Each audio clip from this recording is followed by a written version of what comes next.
When inseminator and inseminator join together, life is desecrated and destroyed.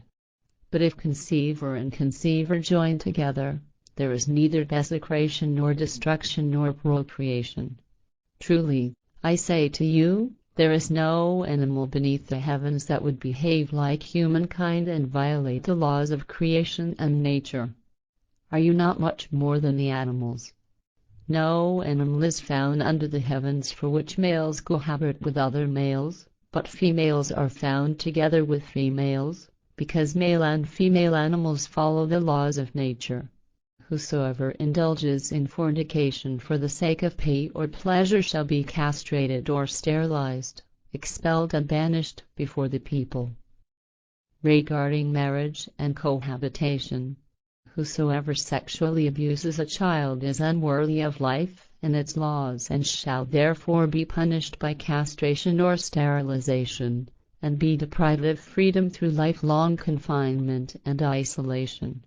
Whosoever indulges in incest is unworthy of life and its laws, and shall therefore be punished by castration or sterilization, and be deprived of freedom through lifelong confinement and isolation. Whosoever has sexual intercourse with an animal is unworthy of life and its laws, and shall be castrated or sterilized, and be expelled and banished before the people. Whosoever marries a man or woman divorced in guilt shall be castrated or sterilized, because he or she is unworthy of life and its laws. They shall both be expelled and banished before the people. He who begets a child without being married to the woman and leaves her married is unworthy of life and its laws, and shall therefore be punished by castration and loss of his freedom. Whosoever rapes a woman or a man is unworthy of life and its laws, and shall therefore be punished by castration or sterilization, and be deprived of freedom through lifelong confinement and isolation. Whosoever commits violence against another person's body, life or mental health is unworthy of life and its laws, and shall therefore be punished with loss of freedom through lifelong confinement and isolation. Truly, truly, I say to you, these laws are rational and were established by nature, and they shall be obeyed, or humans will bring death to themselves in great masses. This earth can nourish and support 500 million people of all human populations. But if these laws are not followed, in 2 times 1,000 years there will exist 10 times 500 million people, and the earth will no longer be able to support them. Famines, catastrophes, worldwide wars and epidemics will rule the earth. Humans will kill each other, and only a few will survive.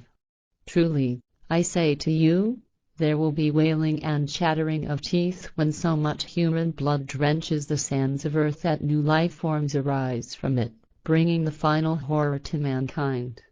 But on this day you have been allowed to receive all good things, and have been given the laws by which you shall live. And you shall adhere to additional laws, so that you will have prosperity on earth and peace within your families. Do away with enforcing the old law that subjects woman to man, since she is a person like the man, with equal rights and obligations. But when a man marries a woman, he shall pay to the most trusted steward of her possessions a price as security, so that she will not suffer from lack of necessities. The price shall be calculated whereby 100 pieces of silver will be required for each year of the woman's age, if her health is not lacking. Thus she will be measured according to her knowledge, abilities and strength. The price shall not be considered that of a purchase, but as security for the woman, so she will not suffer from want. The bond of matrimony between man and woman shall be permitted only if both are mentally competent and capable of conducting the marriage according to the laws. A marriage agreement between man and woman shall be concluded only when the price for the woman is paid. If, according to prearranged agreement, no price is paid, the law applies that the man must provide for all of the wife's necessities. A wife's infertility is no cause for divorce, nor for any other judgment or action. The only valid grounds for divorce, aside from adultery, are the destruction or endangerment of the material consciousness, the body or the life of a member of one's own family. A person who is to blame for a divorce shall be castrated or sterilized, expelled and banished before the people, because he or she is unworthy of life and its laws. If all is done and adhered to in this way, justice and peace will come to all humankind and life will be preserved. Chapter 13. Jmmanuel and the Sabbath. At that time Jmmanuel walked through a field of grain on the Sabbath, and his disciples, being hungry, began to pluck ears of grain and to eat. When the Pharisees saw this, they spoke to him, "Behold, your disciples are doing what is not allowed on the Sabbath."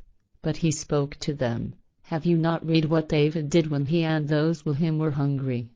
How he went into the temple and ate the shewbread, which neither he nor those with him were permitted to eat but only the priests?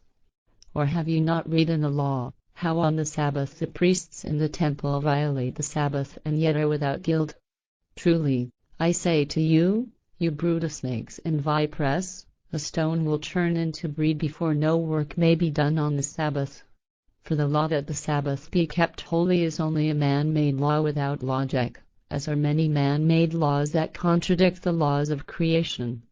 False prophets and distorters of the Scriptures are the guilty ones responsible for these false laws that contradict the laws of creation and of nature. It is therefore a human law that the Sabbath be kept holy and that no work be done on that day, but it is a law that escapes logic, since this law is a false teaching, emanating from the human mind. Truly, I say to you, no Sabbath is holy and no law of creation dictates that no work may be done on the Sabbath. Thus the Sabbath is a day like any other day on which the day's work may be done.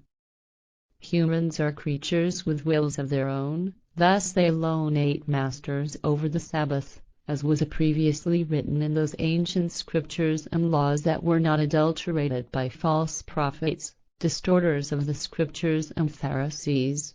And he walked on from there and came into their synagogue, where he continued to teach the people. And behold, there was a man with a withered hand. And they asked him, "Is it also lawful to heal on the Sabbath?" in order that they would have further cause against him.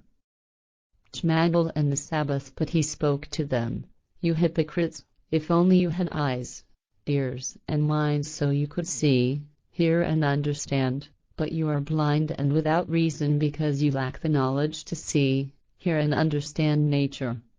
Therefore, you lack insight into the laws of creation that would enable you to see, hear and understand that creation does not keep the Sabbath holy. Every Sabbath day creation rotates the stars through the heavens, regulates the sun, winds and rains and nourishes all creatures on earth. It keeps the rivers flowing in their beds, and everything goes its normal way on one Sabbath as on another, just as creation made it. But are not humans much more than all the creatures and plants? Thus they are masters over them all when they follow the true laws. You brood of snakes and vipers, you distorters of the Scriptures who, because of your greed for money and power, spread false teachings, have you but one sheep that fell into a pit on the Sabbath day, who among you would not take hold of it and pull it out?